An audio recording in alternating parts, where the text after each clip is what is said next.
10 రోజుల్లో తొలి విడత నామినేటెడ్ పోస్టులు భర్తీ చేస్తున్నాం. ఇది అంటే తెలుగుదేశం తరపున ఈనాడు ప్రకటించింది కాబట్టి జరగబోతోంది. నామినేటెడ్ పదవుల కోసం ఎదురుచూస్తున్న ఆశావహులకి త్వరలోనే శుభార్త అందబోతోంది.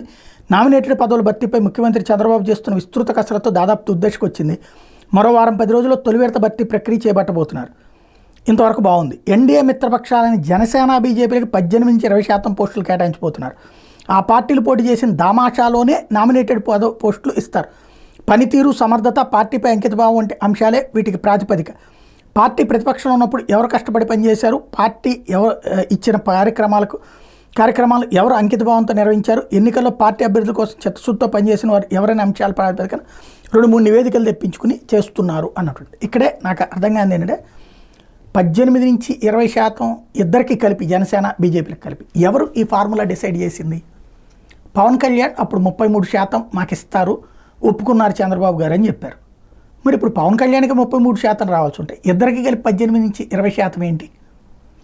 ఎక్కడ లాజిక్ మిస్ అయింది? ఇక్కడ తేలాల్సి ఉంది.